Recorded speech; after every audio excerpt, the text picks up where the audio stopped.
तो दोस्तों आज के इम्पोर्टेंट टॉपिक पे चर्चा की शुरुआत के पहले एक इम्पोर्टेंट डिस्क्लेमर। स्टॉक मार्केट के रिटर्न्स कभी भी गारंटीड नहीं होते हैं, लेकिन यदि आप प्रॉपर तरीके से एनालिसिस करें, रिसर्च करें, जैसे fundamental analysis plus technical analysis, तो मार्केट में एक एज जरूर मिलता है। बट रिस्क मैनेजमेंट को इग्नोर नहीं करना चाहिए। मैं हूं डीके सिन्हा। आज हम बात करने वाले हैं एक ऐसे सेक्टर की जो हमारे डेली कम्यूट का अनसीन बैकबोन है। सब लोग बात करते हैं मारुति, टाटा मोटर्स या महिंद्रा की, लेकिन कार के अंदर जो छोटी छोटी चीजें लगती हैं, braking systems, spark plugs, instrument clusters, suspensions, वो सब सप्लाई करता है एक साइलेंट आर्मी, और उस आर्मी का नाम है ऑटो एंसेलरीज। और इंटरेस्टिंग बात यह है कि जब ऑटो सेक्टर का अपट्रेंड शुरू होता है, ये एंसेलरीज अक्सर और भी तेज मोमेंटम कैप्चर करती हैं। आज के इस वीडियो में हम अनकवर करेंगे इंडिया की ऑटोमोटिव रेवोल्यूशन के पीछे हिडन वैल्यू, ऑटो एंसेलरीज का स्ट्रक्चर और unseen power houses, growth drivers जो अभी इस सेक्टर को प्रोपेल कर रहे हैं, एंड फाइनली कैसे आप आइडेंटिफाई कर सकते हो सेक्टर के विनिंग स्टॉक्स। अंत तक जरूर देखिएगा ताकि आप प्रोसेस को समझ पाएं। चलिए शुरू करते हैं। India's automotive revolution beyond the showroom. India की ऑटोमोटिव सेक्टर की कहानी सिर्फ शोरूम तक लिमिटेड नहीं। जीएसटी रिफॉर्म्स के बाद डिमांड में एक रिवाइवल आया है और फेस्टिव सीजन्स हर साल एक बूस्टर का काम करते हैं। लेकिन जब हम बोलते हैं ऑटोमोटिव, तो सबका ध्यान गाड़ियों पे जाता है। कार की सेल्स, बाइक की सेल्स, एसयूवी का बूम, ईवी लॉन्चेस। क्या मैं सही बोल रहा हूं? बट रियलिटी ये है कि एंसेलरीज के बिना इंडस्ट्री खड़ी ही नहीं हो सकती है। क्या आपने कभी सोचा है, एक कार में 20,000 से अधिक पार्ट्स होते हैं और उनमें से ज्यादातर आते हैं स्पेशलाइज्ड एंसेलरी सप्लायर से। चाहे सस्पेंशन हो, ग्लास हो, एग्जॉस्ट हो या इलेक्ट्रॉनिक सेंसर्स, एंसेलरीज ही सप्लाई चेन का हार्ट है। सोच के देखिए, जब एक ऑटो जायंट नया मॉडल लॉन्च करता है, उसका सबसे पहला फोन किसको जाता होगा या ईमेल किसको जाता होगा? एंसेलरी सप्लायर्स को, क्योंकि उनकी कैपेसिटी और क्वालिटी डिसाइड करती है फाइनल प्रोडक्शन। यानी अगर आपको सेक्टर का असली ग्रोथ इंजन देखना है तो एंसेलरीज को इग्नोर नहीं कर सकते। The unseen power houses, what are auto ancillaries? चलिए अब थोड़ा सा डीकंस्ट्रक्ट करते हैं ऑटो एंसेलरीज टर्म को। Spark plugs, clutch plates, braking systems, instrument panels, सब इसी के एग्जाम्पल्स हैं। सेगमेंट को ब्रॉडली अगर डिवाइड किया जाए, OEM suppliers directly supply to auto manufacturers, aftermarket players servicing replacement market, tech innovators जो ईवी, इलेक्ट्रॉनिक्स, ऑटोमेशन में सॉल्यूशंस ला रहे हैं। और सबसे इंपॉर्टेंट बात, एंसेलरीज का स्ट्रक्चर समझना हर इन्वेस्टर के लिए क्रूशल है, क्योंकि सेक्टर साइक्लिक होता है और विनर्स वही बनते हैं जो टेक्नोलॉजी अडॉप्ट करें, एक्सपोर्ट को स्केल करें और क्लाइंट्स डाइवर्सिफाई करें। और अब इस जगह आता है बॉलीवुड का फेमस डायलॉग, पिक्चर अभी बाकी है मेरे दोस्त। एग्जैक्टली यही हाल है ऑटो सेक्टर का। सभी लोग शोरूम की पिक्चर देखते हैं, असली कहानी एंसेलरी सेक्टर में चल रही होती है। अगर आपको फुल लर्निंग पाथ चाहिए, start today with my zero to hero series. Let's start with this stock market 101 video. Good idea. It covers the basics. Yeah. Yes. And then maybe the common mistakes one. Yes. Yeah. So we avoid those.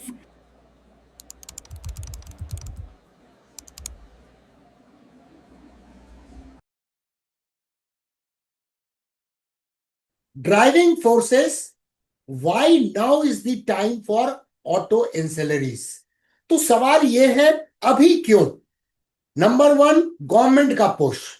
PLI scheme, make in India initiatives, domestic manufacturing को bumper support मिल रहा है। Export incentives भी global demand को cater करने में help कर रहे हैं। ईवी डिसरप्शन ट्रेडिशनल एंसेलरीज को चैलेंज भी है और अपॉर्चुनिटी भी। Battery housings, EV specific braking sensors, wiring harnesses, सब एंसेलरी कंपनीज पिवट कर रहे हैं। उनो मिंडा, इंडोरेंस जैसे प्लेयर्स ईवी इंटीग्रेशन में फास्ट मूव कर रहे हैं। Consumer demand, rising disposable income, car ownership का पेनिट्रेशन और बढ़ेगा। कमर्शियल व्हीकल साइकिल भी अपटर्न में है और उसका डायरेक्ट फायदा एंसेलरीज को मिलता है। लीफ स्प्रिंग्स, सस्पेंशंस, फोर्जिंग्स, यानी अभी के टाइम में एंसेलरीज के पास एक ट्रिपल बूस्ट है। वो है गवर्नमेंट सपोर्ट, ईवी पिवट और consumer demand. Identifying opportunity, spotting the winners. अब सवाल यह है कि कैसे आइडेंटिफाई करें विनर्स को। यहां मैं सजेस्ट करूंगा 3 की फिल्टर्स। Number 1, R&D spend. क्या कंपनी इनोवेशन पे खर्चा कर रही है? एग्जाम्पल के तौर पे देखें, एंडोरेंस टेक। क्लाइंट डाइवर्सिफिकेशन, एक OEM पे डिपेंडेंट है या मल्टीपल ग्लोबल क्लाइंट्स सर्व कर रही है? एग्जाम्पल, बैंको प्रोडक्ट्स एक्सपोर्ट्स। एक्सपोर्ट पोटेंशियल, क्या सिर्फ डोमेस्टिक है या यूरोप और यूएस जैसे मार्केट में भी सप्लाई कर रही है? एग्जाम्पल के तौर पे देखें तो TI India tubes plus Asahi India glass.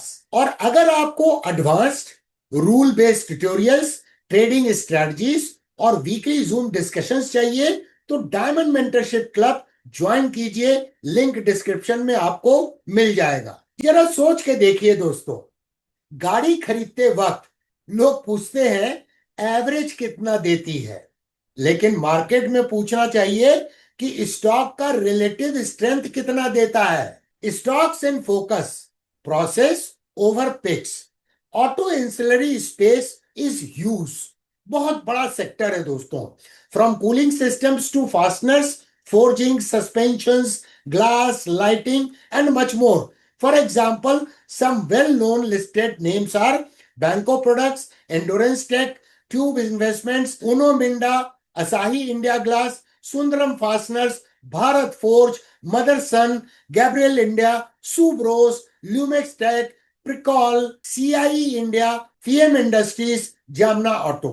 देखिए दोस्तों, beauty of the stock market यही है, there is no compulsion to invest in any particular stock. आपके पास फुल फ्रीडम है, मेरे पास फुल फ्रीडम है अपना रिसर्च करने का। बट इसका मतलब क्या हुआ? मतलब before you decide to invest, आपको खुद डीप फंडामेंटल और टेक्निकल एनालिसिस करना पड़ेगा। वैल्यूएशन चेक करना होगा, ग्रोथ विजिबिलिटी समझना होगा, फाइनेंशियल हेल्थ देखना होगा, पास्ट परफॉर्मेंस एनालाइज करना होगा, मोमेंटम को इवैल्यूएट करना होगा। और इन सब को करने का सबसे पावरफुल टूल है पीयर एनालिसिस, और वो भी मैं बोलूंगा पीयर हाइब्रिड एनालिसिस। कंपेयर करें कंपनीज को सेम बास्केट्स में, ताकि आपको रिलेटिव स्ट्रेंथ और रिलेटिव वैल्यू दोनों समझ आए। और याद रखिए, कुछ भी गारंटीड नहीं होता है स्टॉक मार्केट में। रिसर्च एंड हाइब्रिड एनालिसिस बस एक एज देते हैं, बाकी मार्केट को आप कंट्रोल नहीं कर सकते। मार्केट अपना करेगा, हमें बस उसको फॉलो करना है डिसिप्लिन के साथ। और रिस्क मैनेजमेंट को कभी भी इग्नोर मत कीजिए। कुल मिला के मार्केट को अपना काम करने दो, हमें अपना काम करना है ईमानदारी से, और वो है hybrid peer analysis. Example stocks for learning. अब मैंने इस पूरे बास्केट से 5 स्टॉक सेलेक्ट किए हैं जो अभी मार्कअप फेज में है, और इन्हें हम एग्जाम्पल के रूप में देखेंगे।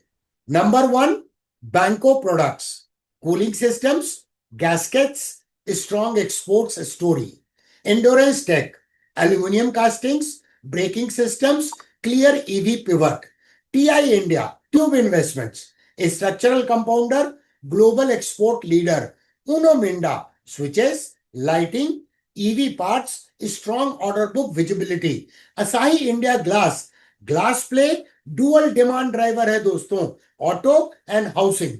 अब चलिए चार्ट्स पर देखते हैं कैसे ट्रेंड और रिलेटिव स्ट्रेंथ को अप्लाई करके एनालिसिस को और पावरफुल बनाया जा सकता है।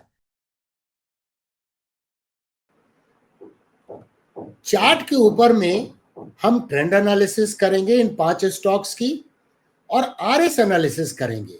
आरएस एनालिसिस के लिए हमारा बेंचमार्क होगा निफ्टी ऑटो सेक्टर का इंडेक्स और यूज करेंगे टाइम फ्रेम वीकली चार्ट को, और लुकअप पीरियड क्या होगा 26 मतलब क्या हुआ 26 वीक्स, क्योंकि हम वीकली चार्ट पर ये एनालिसिस कर रहे हैं, जिससे हमें पता लगेगा कि वो पर्टिकुलर स्टॉक रिलेटिवली कैसा परफॉर्म कर रहा है with respect to Nifty auto sector index. तो चलिए शुरुआत करते हैं बैंको प्रोडक्ट से। ये वीकली चार्ट है दोस्तों। यहाँ पे क्या आपको नजर आ रहा है, अगर मैं कुछ ड्राइंग को सुपर इम्पोज करूं ताकि आप चार्ट पैटर्न को भी समझ पाए, तो ये देखिए प्राइस का रेजिस्टेंस रेजिस्टेंस रेजिस्टेंस रेजिस्टेंस और यहाँ पर सपोर्ट है, मल्टीपल सपोर्ट है। तो एक राइजिंग वेज का ब्रेकआउट हुआ है। और क्या हम देख सकते हैं, यहाँ देखिए ये सप्लाई एरिया था, यहाँ पर इसका ब्रेकआउट हुआ और उसको जब थ्रोबैक हुआ तो सप्लाई एरिया जो था यानी रेजिस्टेंस जोन था वो अब सपोर्ट के रूप में काम कर रहा है, जहां पे हमें कॉन्फ्लुएंस क्या मिला EMA 21। तो ये कंटिन्यूएशन चार्ट पैटर्न का भी ब्रेकआउट होता हुआ नजर आ रहा है, साथ में राइजिंग वेज का ब्रेकआउट हुआ है and see the substantial rise in the volume. अब अगर आरएस एनालिसिस करें तो देखिए आरएस पे क्लियरली ये स्टॉक निफ्टी ऑटो सेक्टर को आउट परफॉर्म कर रहा है। अब हम डेली प्राइस चार्ट में देख रहे हैं बैंको प्रोडक्ट्स को, तो यहाँ पे क्या देखते हैं, ये डाउन ट्रेंडिंग मूव में था, प्राइस सारे क्रिटिकल मूविंग एवरेज के नीचे आ गई थी। उसके बाद क्या हुआ, यहाँ गोल्डन क्रॉस हुआ। अब मार्केट स्ट्रक्चर हायर लोज का बनता हुआ नजर आ रहा है। अब ये मार्कअप फेज में चला गया है क्योंकि market structure higher highs and higher lows का है। देखिए एक्सटेंट ऑफ पार्टिसिपेशन भी इसमें बढ़ रहा है। तो दूसरा स्टॉक है एंड्योरेंस टेक्नोलॉजीज का। वीकली चार्ट में हम देख रहे हैं डाउन ट्रेंडिंग मूव में था, प्राइस ने कहां सपोर्ट लिया, SMA 200 पे सपोर्ट लिया और उसके बाद ध्यान से अगर देखेंगे तो ये डबल बॉटम था, इसका ब्रेकआउट हुआ, ट्रेंड रिवर्सल यहां पर इंडिकेटेड हुआ और अब ये प्राइस यहां पर रेजिस्टेंस ले रही है। ये इसका सप्लाई एरिया है। तो प्राइस ने सप्लाई एरिया के ऊपर गई लेकिन सस्टेन नहीं कर पाई और ये करेक्शन होता हुआ नजर आ रहा है। लेकिन अभी ये डिमांड एरिया में ट्रेड हो रहा है। एक बार अगर इसका सप्लाई एरिया निकल गया तो काफी बड़ा ये राउंडिंग पैटर्न है जिसका ब्रेकआउट होगा। अगर इसकी आरएस एनालिसिस करें तो ये स्टॉक स्लाइटली अंडर परफॉर्म कर रहा है, लेकिन याद रखिए ये अभी तक आउट परफॉर्म कर रहा था, ये ड्यूरिंग द करेक्शन ये अंडर परफॉर्म करने लगा। अगर डेली प्राइस चार्ट में देखें तो डाउन ट्रेंडिंग मूव में था, यहाँ पे मार्केट स्ट्रक्चर हायर हाइज का बना, साथ में गोल्डन क्रॉस यहाँ पर होता हुआ नजर आया। तो ओवरऑल ट्रेंड अब चेंज हो चुका है, अब ये अप ट्रेंडिंग स्टॉक है और मार्कअप फेज में ट्रेड हो रहा है। रिसेंट टाइम में ये जो करेक्शन हो रहा है तो ये यहाँ पर इसका डिमांड एरिया नजर आ रहा है। ये टिपिकल अक्यूमुलेशन और री अक्यूमुलेशन फेज इसको बोल सकते हैं। अब हम देख रहे हैं ट्यूब इन्वेस्टमेंट्स ऑफ इंडिया के प्राइस चार्ट को। डाउन ट्रेंडिंग मूव, प्राइस ने कहां सपोर्ट लिया, SMA 233 पे, डबल बॉटम का फॉर्मेशन, डबल बॉटम का ये अपेक्स था। ब्रेकआउट के बाद में प्राइस फिर से डिमांड जोन में आई और फिर यहाँ पर अब मार्केट स्ट्रक्चर का एक साइकिल हायर हाइज का और हायर लोज का बनता हुआ नजर आ रहा है। अगर इसकी आरएस एनालिसिस करें तो फिलहाल ये स्टॉक अंडर परफॉर्म कर रहा है निफ्टी ऑटो इंडेक्स से। अब ये डेली प्राइस चार्ट में अगर देखें इसे तो ये डाउन ट्रेंडिंग मूव में था, डबल बॉटम का फॉर्मेशन, अपेक्स का ब्रेकआउट हुआ, उसके बाद प्राइस ने यहाँ पर कंसोलिडेट किया नेकलाइन एरिया में। अब ये रिसेंट टाइम में करेक्शन हो रहा है, सप्लाई जोन से यहाँ रेजिस्टेंस है, लेकिन ट्रेंड रिवर्सल के सिग्नल नजर आ रहे हैं। मार्केट स्ट्रक्चर देखिए हायर लोज का बनता हुआ नजर आ रहा है, साथ में इसमें भी गोल्डन क्रॉस हम यहाँ पर देख सकते हैं। अब हम देख रहे हैं यूनो मिंडा के प्राइस चार्ट को वीकली टाइम फ्रेम में। हम यहाँ क्या देखते हैं, प्रायर ट्रेंड बुलिश और ये कंटिन्यूएशन चार्ट पैटर्न बोल सकते हैं। ये एक सीरियस रेजिस्टेंस था जिसका ब्रेक अवे गैप के साथ में ब्रेकआउट हुआ, मासिव सर्ज वॉल्यूम में देखा गया। तो ये एक अप ट्रेंडिंग स्टॉक है। अगर इसकी आरएस एनालिसिस करें तो ये स्टॉक आउट परफॉर्म कर रहा है निफ्टी ऑटो सेक्टर इंडेक्स को। अब डेली चार्ट में देखें तो ये देखिए इस जोन में ये सारे मूविंग एवरेज के नीचे ट्रेड हो रहा था। यहाँ डबल बॉटम बना, मैं आपको दिखाता हूं, ये डबल बॉटम बना, डबल बॉटम का अपेक्स था, ये ब्रेकआउट हुआ और अब मार्केट का structure higher highs and higher lows का बनता हुआ नजर आ रहा है और इसमें भी यहां पर हम गोल्डन क्रॉस देख सकते हैं। अब हम रेफर कर रहे हैं असाही इंडिया ग्लास के वीकली प्राइस चार्ट को। पहले तो यहां ध्यान से देखिए, ये एक राइजिंग प्राइस चैनल में ट्रेड हो रहा था। ये देखिए सपोर्ट है और ये रेजिस्टेंस था जिसका ब्रेकआउट होता हुआ नजर आ रहा है, तो ये प्राइस एक्सपेंशन को इंडिकेट करता है। उसके पहले क्या हुआ, ये देखिए इस पैटर्न का ब्रेकआउट हुआ, एक सीरियस रेजिस्टेंस था, ब्रेकआउट के बाद में जो रेजिस्टेंस था वो सपोर्ट के रूप में काम कर रहा है, जो प्राइस एक्शन से क्लियरली समझ में आ रहा है। जब ब्रेकआउट हुआ था तो सब्सटैंशियल राइज था वॉल्यूम में, जो इंडिकेट करता है एक्सटेंट ऑफ पार्टिसिपेशन को। अगर आरएस एनालिसिस करें तो ये अब आउट परफॉर्म करना इसने चालू कर दिया है निफ्टी ऑटो इंडेक्स को। अब ये डेली प्राइस चार्ट में अगर हम देखें तो ये भी डाउन ट्रेंडिंग मूव में था, सारे मूविंग एवरेजेस के नीचे प्राइस ट्रेड हो रही थी। उसके बाद अब मार्केट का structure higher highs and higher lows का है और इसमें भी हम यहां पर गोल्डन क्रॉस देख सकते हैं। Talking value, your next steps. अब एक important perspective, auto ancillary stocks में पेशेंस बहुत जरूरी है। ग्लोबल ऑटो ट्रेंड्स का direct trickle down effect India के ऑटो इंसेलरीज तक आता है। अगर यूएस और यूरोपियन यूनियन में डिमांड रिवाइव होती है तो भारत फोर्ज, टीआई इंडिया जैसे एक्सपोर्टर्स तुरंत रिस्पॉन्ड करते हैं। सेक्टर सिक्लिकल है लेकिन हर साइकिल के साथ विनर्स और स्ट्रॉन्ग बनते हैं क्योंकि वो कैपिटल एक्सपेंडिचर और ऑटोमेशन में इन्वेस्ट करते हैं। लॉन्ग टर्म होराइजन रखिए और हमेशा आर&डी और एक्सपोर्ट्स डेटा मॉनिटर कीजिए। और सबसे इंपॉर्टेंट बात, स्टॉक्स को ब्लाइंडली चेज मत कीजिए, पहले सीखिए, फिर रिसर्च कीजिए और रिस्क मैनेजमेंट के साथ इन्वेस्टमेंट स्ट्रेटजी बनाकर आगे बढ़िए। कंक्लूजन, तो दोस्तों रिकैप करते हैं। Auto ancillaries is equal to unseen backbone of India's auto revolution. Government policies plus EV disruption plus rising demand ने अभी एक परफेक्ट स्टॉर्म क्रिएट किया है। विनर्स स्पॉट करने के लिए हमेशा आर&डी, क्लाइंट डाइवर्सिफिकेशन और एक्सपोर्ट्स पर फोकस कीजिए और चार्ट्स पर आरएस वर्सेस निफ्टी ऑटो का एनालिसिस आपको एक सॉलिड एज देगा। Learning never stops with DK Sinha.